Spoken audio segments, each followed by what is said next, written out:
Hello, everyone, and welcome back to another episode of The Push with Nick and KP.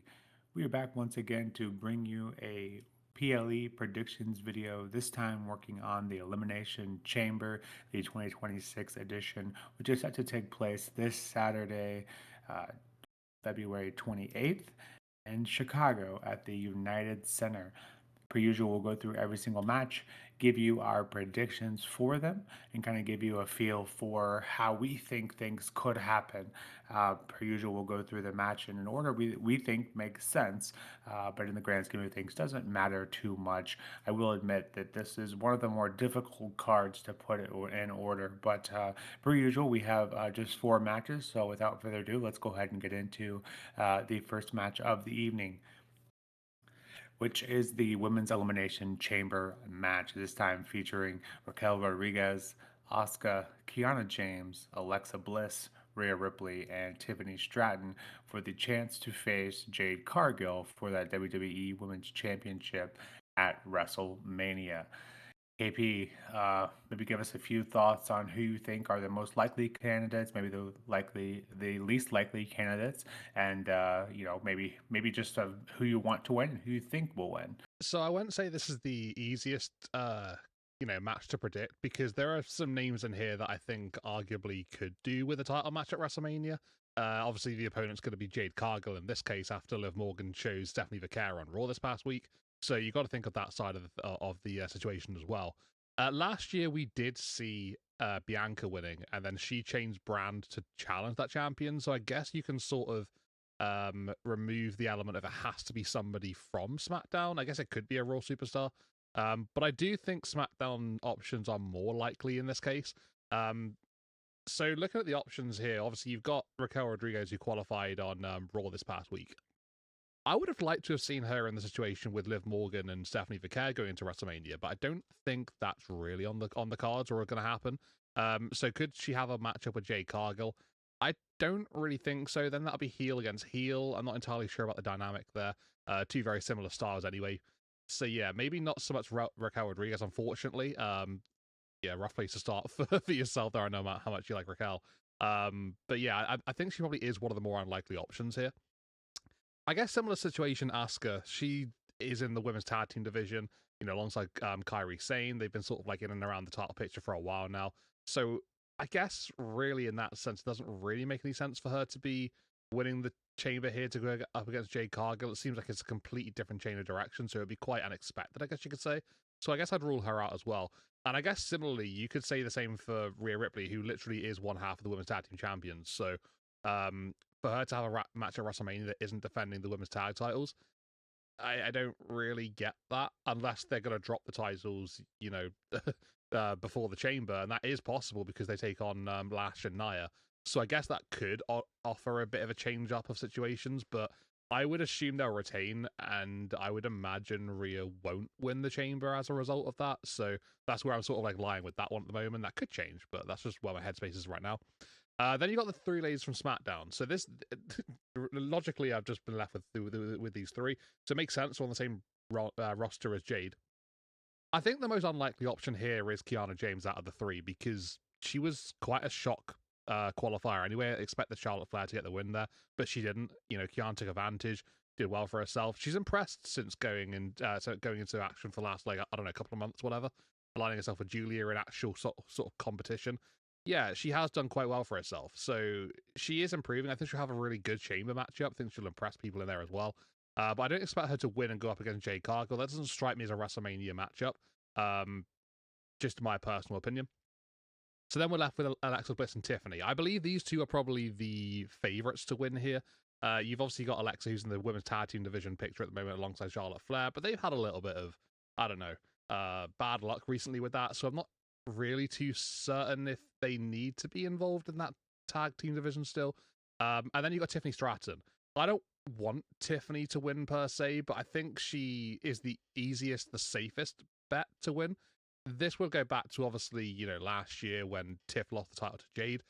I don't particularly want to see that again, but I can see WWE making that very simple, easy decision to just go straight back to that. Otherwise, I don't really know what Tiff's going to do at WrestleMania right now. There's no other real clear path. So I guess my prediction is that Tiffany wins, but I would like Alexa Bliss to win, actually. Just my personal opinion. Uh, Seeing her back in the women's title picture, it's been a long time since she last held gold. I'm not saying she's necessarily going to beat Jade Cargill, but I think her against Jade could be quite interesting, and that would be a face versus heel. I know both of these would be with Tiff and Alexa, either or. But yeah, I'm going to go with Tiff to win is my logical choice. But I would like Alexa to win if that makes sense. So yeah, that's just my general logic there. What about you, Nick? There's obviously a lot of names here, and there's obviously a lot of situations and pictures and whatever possible lines for WrestleMania. So where does your head lie here? What's the most logical choice? Who do you think is going to win? But who would you like to see winning this chamber matchup? Pretty sound logic, I will say, on your behalf. I I'm gonna do a similar kind of method here. I think Raquel. Well, funny enough, actually, before I get into that, everyone but Tiffany Stratton is sort of aligned in like a tag team. I think Raquel probably the least of those because she's kind of now that Liv's kind of busy, but she's still technically part of the Judgment Day, so she still has a tag team as well. But everyone else still has a tag match, which is really interesting in the build for this. They decided not to put any of those tag teams, especially ones that maybe are struggling a bit. Of course, the likes of maybe Alexa Bliss and Charlotte. A lot of people thinking that maybe they could have a blow off feud, break up that tag team for WrestleMania, and I still think that's very possible, especially if Alexa were to get close to winning or even win. I think that could obviously become a part of her storyline there because Charlotte, seemingly was very upset about not qualifying here. But you have Asuka, who's obviously has a very weird dynamic with Kyrie, Kiana with Julia, and then of course Rhea with Io, currently one half of these women's tag team champions. So as you mentioned, Tiffany, the only one really not associated with the tag team, but do we want to see that ran back? I don't either, similarly to you. But I do think WWE does like that matchup, and if she has nothing else to do, put her in there. But similarly to the Drew McIntyre situation, you don't necessarily just have to have one opponent for Jade. And I think given Jade's very green nature still in the ring, I think that would probably be one of the better scenarios to add more than one person. But you want to also avoid a copy paste situation from the Drew McIntyre potential multi man matchup as well. So just running down the list, I think Kiana was a great addition to this match, but I think she has by far the least chance. Although I would have said that her just being here in the first place, getting a win over Charlotte, but I don't think that you can strike that twice. I think Kiana has a great future and has turned a lot of heads lately, but I don't think it's quite time for her yet. Asuka would personally love to see that. Probably the best choice in my eyes for terms of getting a great match out of Jade. I think Asuka could really, if anyone could pull a match out of Jade, I think it could be Asuka. Um, but I think she just has her hands way too busy. And I actually think she probably has either a tag match at WrestleMania with Kyrie, continuing that weird dynamic, or maybe eventually that dynamic not working somehow. But I think we're way down the road, especially with the way WWE slow burns those kind of stories. Raquel, I think, with Live Busy, I think could make a great shout, but I'm just not sure. Even I, being one of the biggest fans of Raquel, I don't think that her and Jade really scream a WrestleMania match. Alexa Bliss as well. I think a lot of people, I think if the IWC could choose, I think Alexa Bliss would probably be the choice. But I just think that I, I'm not sure kind of where their story is with Charlotte, but I think they're still going to slow burn that one as well, similar to the Asuka bit. And that leads me to Rhea, currently half of the women's tag team champions. I do think that she is the best matchup in terms of Mania matchup, Scream Mania matchup, Rhea and Jade Cargill. But what about those tag team champions, as you mentioned? I don't think they're going to have them by Mania. I think there's by far the most stacked division that is the women's tag, and I think it's no issue getting that off of her some way somehow. So if she is to win this, maybe get distracted going up to Mania, lose the titles, and then like I said, there's plenty of tag teams, half of them being part of this exact match here. So I do think Rhea is the most um, logical sense. So I am going to go with Rhea to, and then as you mentioned, it's been done before. Move over to SmackDown and make Io go after something else, perhaps. I've heard Julia for the Women's US. I love that option. But yeah, I think Rhea is the most logical choice. I just think just screams WrestleMania match. If it were up to me to book, um, in my personal favorite, I think I would go with Asuka because I think Asuka, like I said, could pull a good match out of Jade. But regardless, I love these kind of predictions where we have lots of options and lots of roads to go down because that makes them more unpredictable. And at the end, that's more fun for us to put out these predictions videos for you. But without further ado, let's go ahead and get into the next match of the evening, which I would call the last match probably the hardest to predict, and I would call this one maybe the easiest to predict. Of course, we have Finn Balor going up against CM Punk for the men's World Heavyweight Championship. KP, I think we've hit on this one quite a bit, but yeah, Finn's here to cover some gaps.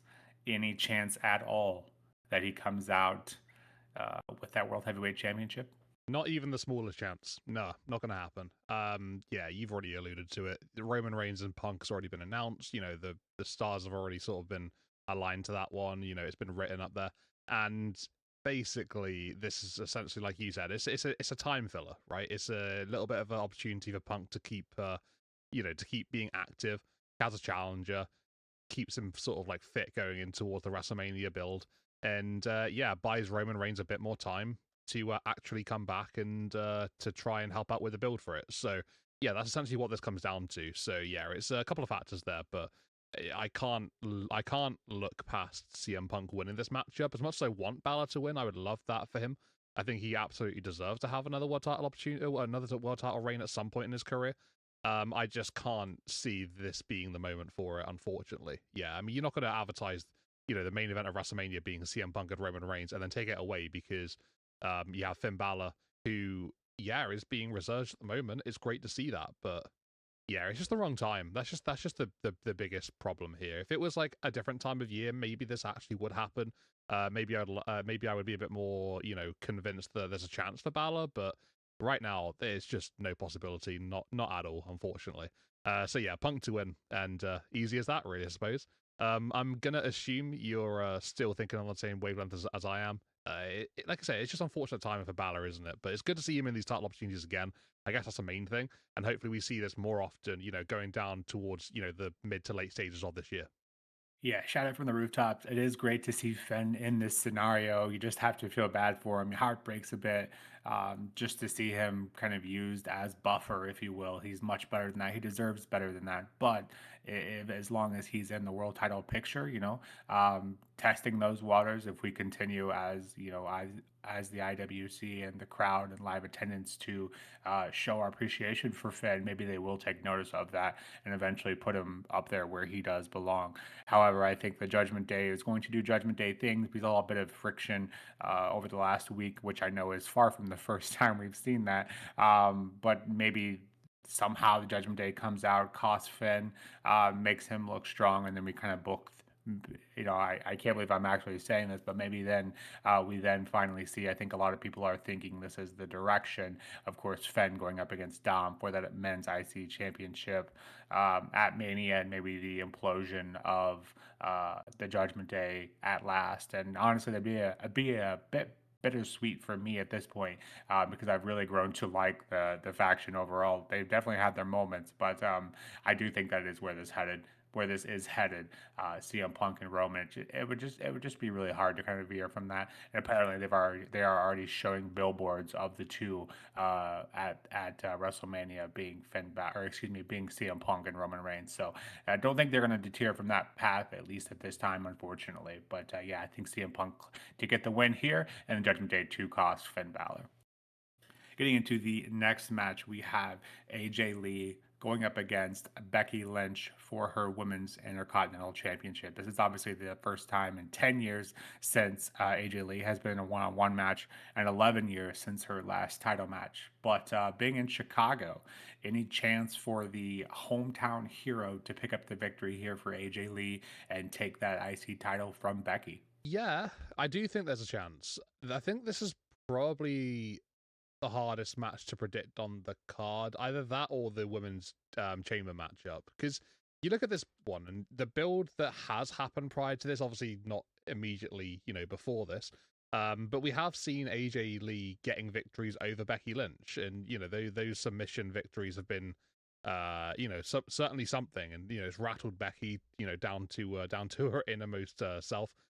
I do think that there's a chance that we see AJ Lee win the Intercontinental Championship here, but I mean, if this was any other feud, I would naturally think that because the challenge has been quite, in the ascendancy for the majority, that the champion just naturally just finds a way to win, and we go from there, and that's just kind of wrestling how it works. We've seen that so many times, kind of a blueprint, and there's nothing wrong with that. It's just I don't know if I really can see the sense of that happening right here, right now. I have a feeling AJ Lee really could win the title. I don't know. It's just a feeling that I have that's quite strong. And then we go into WrestleMania, and then maybe these two have a rematch, and then Becky wins it back or something. I don't know, but I feel like there's more to this. So if there's more to this feud, I feel like if Becky wins, then it kind of just ends it there and then. But Becky chasing that championship back, we saw how fun that was with the likes of Maxine Dupree, and that was really entertaining.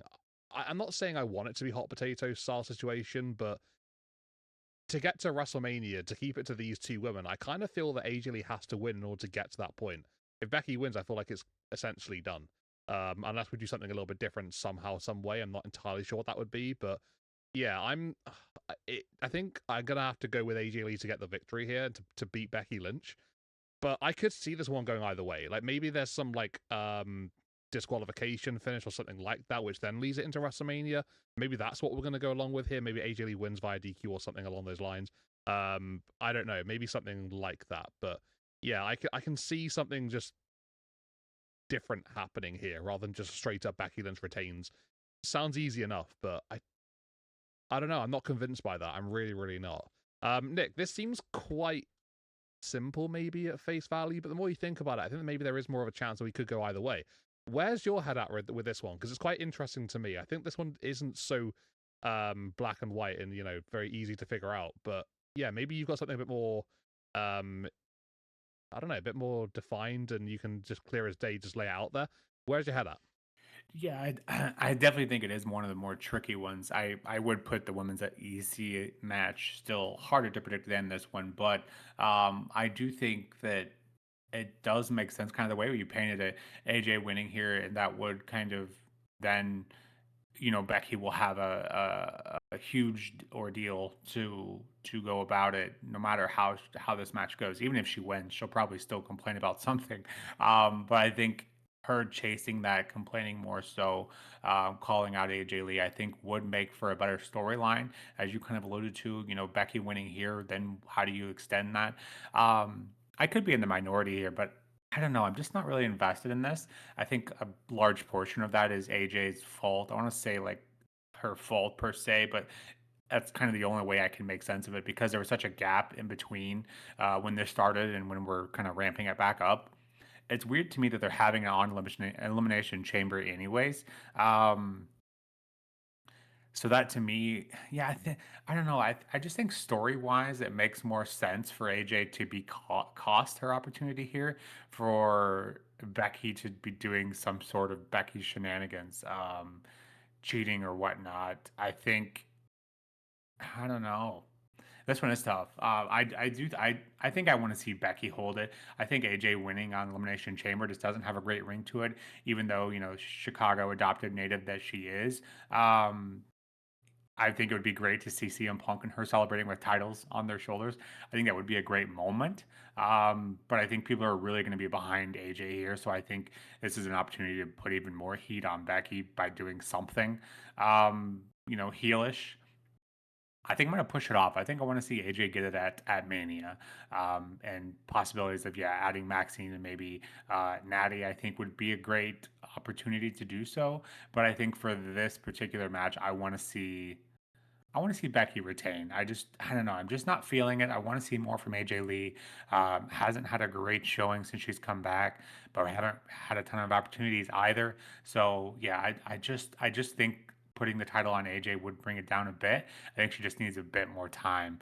So I'm gonna go with Becky, who's absolutely killing it from a character dynamic. I want her to retain here, and I think that is best for business.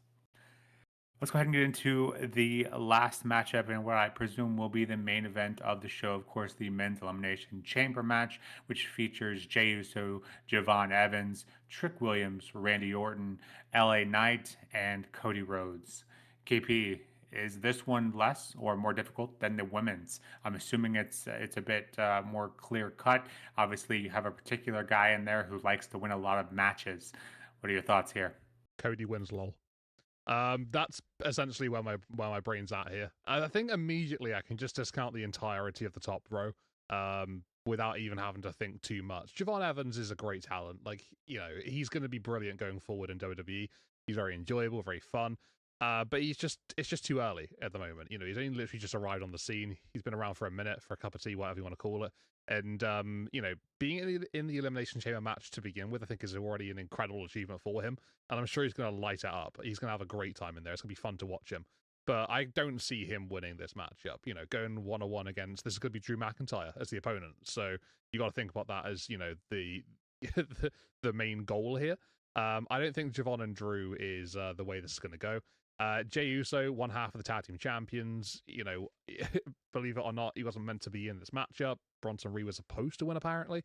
So I can't see them, change their plans to meet this. So naturally, I'm going to exclude Jey Uso from that one. He'll probably be defending the tag titles at Mania because that's, ultimately what they should be doing. And then Trick Williams, again, very similar to Javon Evans, although Trick, I guess you could say, has a lot more momentum at the moment. Is sort of seemingly just absolutely killing it right now. In terms of popularity, mixing up with the bigger names on SmackDown, and just generally making a name for himself. He's done really well with that so far. I don't think he'll win because, like Javon Evans, it's a bit too soon. But him being in this match will be a great experience for him. It'll be a learning opportunity, and I'm sure he'll make for a couple of cool moments in there as well. So I'm looking forward to that. Then you got the bottom three. LA Knight, I feel like is probably the least likely of those three because he's on Raw. He's got more of a thing going on at the moment with the Vision. However, the Vision seems to be just crumbling around, injuries and the likes. So I'm not entirely sure what's going on with that now. Maybe that's no longer a thing. It's weird. The dynamic's strange. Obviously, you can't help but have injuries. But I feel like Knight's plans for WrestleMania are probably really up in the air right now. I don't think really anybody has a clear idea of what he's going to do on that stage. It's difficult to predict. So I don't think him going up against McIntyre, although it seems like a nice little, diversion for him, I don't see that being a possibility. So I'm going to rule out Knight. Then you got Randy Orton and Cody Rhodes. Like you said, Cody's the guy that likes to win matches, very consistently, all the time. Whether I agree or not, that's the truth. So I can see Cody winning, and we've spoken about this quite often, you and I. Going into WrestleMania, Drew, Cody, Jacob Fatu. There's so much history between those guys at the moment, in the recent past, and that seems to be continuing each and every single week on SmackDown. There's always an extra step to that, and that extra step this last week was Randy Orton, and him being attacked in that main event. That also sort of aligns him with the situation, and I feel like either Randy or Cody winning this chamber matchup, I feel like either of them could also be in that match at Mania now. Like, I was thinking there might have been a triple threat at Mania, but now it could be a fatal four-way. So, yeah, Drew seems to be making a lot of enemies on SmackDown, and I feel like it's a big possibility that we do see Cody Rhodes win just for the sake of him winning, just to keep his Golden Boy record going along strong. And then Randy Orton still being part of that matchup at Mania because of, the aftermath and things happening throughout. Because Randy's not going to let that go. We know that he's not going to let that slide. So that's going to continue to spiral. It's just how that sort of develops. That's the main question right now. So I really don't think it matters who wins out of Cody and Randy, which sounds bizarre to say the least. But I feel like whoever wins it kind of will have their victory maybe not undermined, but like overshadowed by the fact that we're going to add a few more names in possibly at WrestleMania anyway, which sounds cool because it's going to be a multi-man match. I like that aspect, but it does take away the element of, me wanting to care about who wins this matchup between Randy and Cody, because I don't think it really matters all too much. So yeah, a bit of a strange one, this one, really. But I'm going to go with Cody just for the sake of him winning, and they love to give him wins, and that seems to be the way they're doing things. Has been for a long time now. So that's where my head's at. It's a strange dynamic, but that's just what I'm going with here. Nick, how about you though? You got something a little bit different to say? Maybe you got some other things, some other theories and whatnot. WrestleMania is a very strange sort of picture if you're trying to like peek over the curtain at the moment. But what are your thoughts about trying to get a sort of bigger picture of that right now? Yeah, the writer's room right now has to be absolutely the creative room that is has to be absolutely scrambling right now because I think a lot of what this match was initially going to be um, is not possible now. So I'll push that towards the end, get into the other stuff first. Javon Evans, as you mentioned, great to see you here, and I can't wait to see what you do. But you're not winning here. Trick Williams, I'm absolutely elated to see the success he's having on the main roster. I never in my wildest dreams thought he could translate as well as he has been. It's a ton of fun, but I don't think it's quite yet. Maybe a year from now, I would say yes. Um, Cody Rhodes, obviously that's a very likely scenario, because he's in the match. So of course, kind of like Charlotte Flair, and eventually, for some reason, I'm still high on Cody, but for some reason, I haven't quite turned on him yet. But eventually, I think it's going to get to a point like Charlotte where it just annoyed the piss out of me every time Charlotte won because she always did. I think for whatever reason I haven't got there with Cody, but I think eventually she will kind of have that Charlotte Flair effect on me. But for now, he doesn't bother me that much, and I think it's obviously a very possible scenario or very likely scenario that he does win.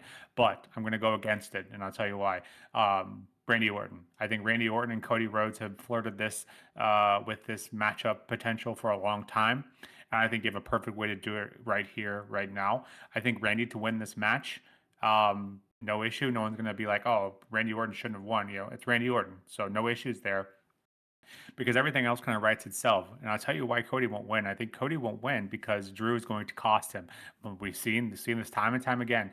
Drew finally gets involved. And this last week we saw Fatu get promised an opportunity at Drew McIntyre. So he kind of has his way into the match already just by that kind of teasing there. So I think Drew comes in, costs Cody this particular match, and now Cody's has similar path as Fatu does. So you have Randy winning going up against Drew, and then you have Cody and Fatu who are both furious at Drew for costing them. There you go. It's easy as pie. I think that's the most likely scenario, and that I think from an engagement standpoint, to make it the most intriguing possible scenario, I think that all kind of makes perfect sense to me. Actually, so much sense that I don't want to see them really go anywhere else from that. Obviously, Randy has rubbed shoulders with a lot of people, including the likes of Trick Williams as well. But for me, I think that just makes most sense. Everyone else can kind of find their way there. So yeah, Randy Orton is my final decision. And the reason I kind of push this off kind of in a weird way because Jey Uso is not supposed to be here. And I think he'll eat during the match. But outside of that, really don't have any expectations for him. LA Knight, as you mentioned, was supposed to be busy with Division, but that's the reason Jey Uso's here, and that's the reason why this kind of whole scenario is very difficult now for them. Have to feel sad for LA Knight because he was supposed to be feuding with Division, but Division is, as you mentioned, crumbling at the moment. So I don't really know where his path is now. Another kind of couple things that I think were originally supposed to be planned for this, and I would like to tie this into the end of the video here. Is the mask guy. I don't know if the mask guy even comes into play now. Same with Seth Rollins. I don't know if Seth Rollins comes into play now because I think these were all supposed to be storylines that we saw tie up going into WrestleMania and maybe even at the Elimination Chamber. So I don't really know where that is going now. If the mask guy is still going to be pushed, delayed, if the whole vision is going to be scrapped, that's definitely a conversation for another video. But the mask guy and the box, the box, the date of the box is the date of this PLE. So I'm going to tie that in with kind of the end of the video here. KP, love to get your thoughts on just the PLE as a whole, kind of what you're feeling in terms of excitement for it, what matches you're looking forward to, what matches you maybe really don't care so much about. But before you do that, I would like to hear your theories on the Masked Man. Does that get shown? Does anything happen with that at this PLE, or are we just pushing that off? And the box. Any theories on the box? tons of theories going around online, but I'd love to hear that from you. And yeah, we'll get this one wrapped up. Uh, Put me in a your odd spot here. I wasn't expecting the questions there, but it makes sense because the box has been quite paramount the last couple of weeks, going from Raw to SmackDown back to Raw. That's been quite comical off the face of it. Yeah, in terms of what is inside this box, I guess I've seen the rumors online. I've seen a lot of uh, theories and just thoughts from people. I guess my main sort of headspace is going to Chris Jericho, but I'm not like 100% certain on that one. I think it would just be a cool moment. That's all basically. As for the Vision and this masked man, what role does that really play now? Like, there's no one really left for the Vision to actually. There's no one really left for this masked guy to really sort of make stumble at the moment, especially not the Chamber. You haven't got Austin Theory or Logan Paul on the card. Paul Heyman, he's not going to be around the situation. So, logically there, maybe the masked man was going to be involved in the Chamber if Bronson Reed had qualified and whatnot. Yeah, I personally can't see any sort of interaction between that guy and anybody in this one because it doesn't really matter at this point. Nobody in there is going to be affected by it. So unless there's some really random twist or turn that we're going to see, but I can't see that taking place. So I think maybe that's a thing for maybe a little bit later going into WrestleMania, maybe on Raw. We see some more developments for that. But yeah, the box is the more intriguing thing. I'm sort of I'm not exactly sure what to expect. If it's a person in there, then someone's literally just been transported within a box for the last couple of weeks, and logically you can tear that to shreds. But this is all a bit of fun, isn't it? It's not meant to be realistic in that sense. So yeah, maybe it is Jericho, maybe it's somebody else. Either way, I'm kind of keen because it's been, like I say, quite comical the way it's been gone back and forth. But yeah, I guess I'll go with Jericho for the time being. But what about you though? Where what are you thinking regarding this box? It's certainly fascinating.